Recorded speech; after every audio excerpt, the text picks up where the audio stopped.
What's up, people? It's your boy Gerald. And it's in the evening. It's quiet.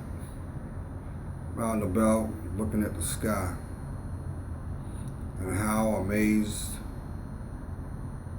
what God gives us every day. Every day. But, as always, when there's a message to be put out, I listen. And then in the intended time, I put it out. And I got this feeling right now. Somebody is,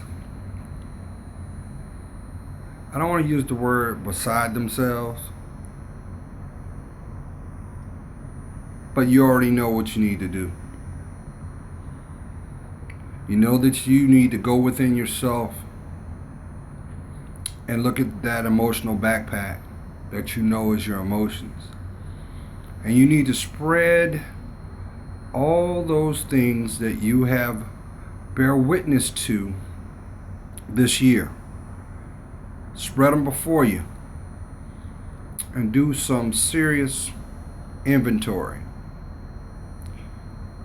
I know right now there may be some of you right now that have what society knows as the holiday blues. And you'll come to understand that that is nothing but wordplay to not justify how you feel. But it fits for some. I want you to know something. Everything that you're seeing right now, even what you're not seeing, you're just hearing my voice. I know you are. I feel your spirit. Someone said, why don't you just move? Okay, I will. How about that?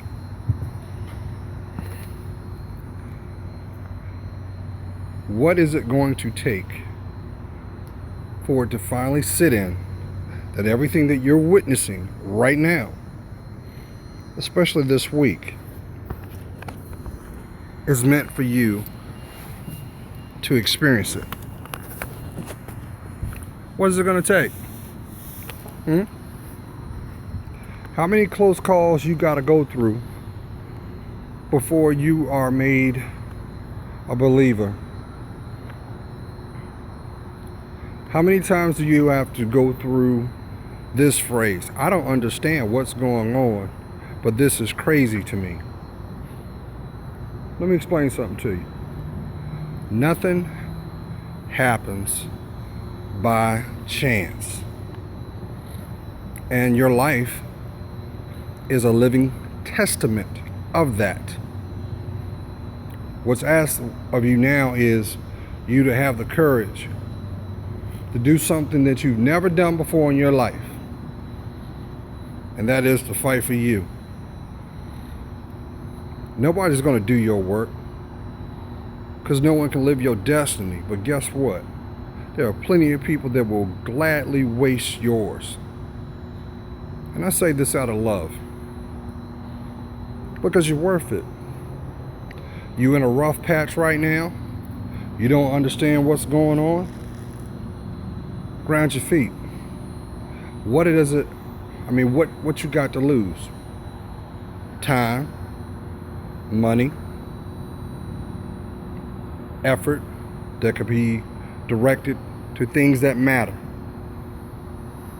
But as long as you play it safe, turn a blind eye, or keep pretty much kidding yourself that things are going to work out without no effort, you'll continue to be disappointed. And that is the greatest travesty that you could ever experience, because you're cheating yourself. That's right, you are. You know good and well that your life is not supposed to be where it is. But what is guiding it is your ego. That fear. How about that prideful spirit? But you still want to believe that things just happen by chance? No. And I say this because I too used to have that as a excuse not to do what's needed. But just know this. Yeah, you in that valley. Some of y'all may be in the midst of your spiritual storm. But notice what's not there. The people that genuinely care about you. They're not there. They're not there because they don't want to watch you not claim you. So guess what? Sometimes you do have to walk alone. Sometimes you have to go behind that spiritual veil so that you can do that self-inventory. But guess what? Isn't that what growth is all about anyway? If you're living your life based off of what you see, you will never yield the potential that was given the moment that you took your first breath. Now I'm going to get off of this. There's an upside to it. The upside is if you decide to do the necessary steps to love yourself, your clarity is going to come. Those tears of pain will be replaced by tears of joy. Your viewpoint on life, you can get rid of that because what God has in store for you, you won't even be able to fathom it. So stop trying to outthink God. That's why you're in the position that you're in now, because you lived a life without God in it or before you. And that's real talk. And I used to be the same way. I thought I had it all figured out. But what I didn't have figured out was that disappointment,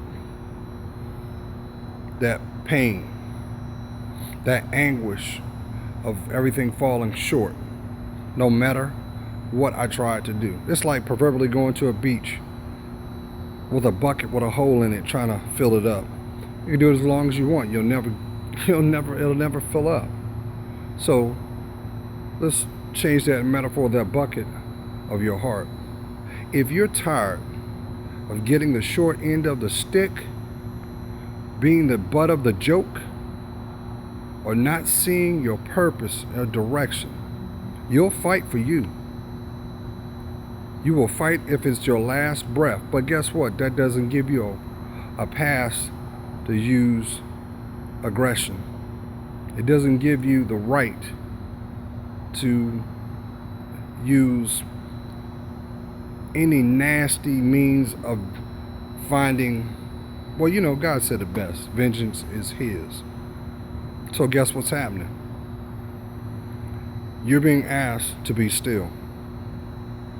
So, you gonna stop playing yourself? You gonna stop allowing people to waste your time? Or you going to be just like them? Because guess what? They chose to settle their lives. And guess what? They're not going to grow.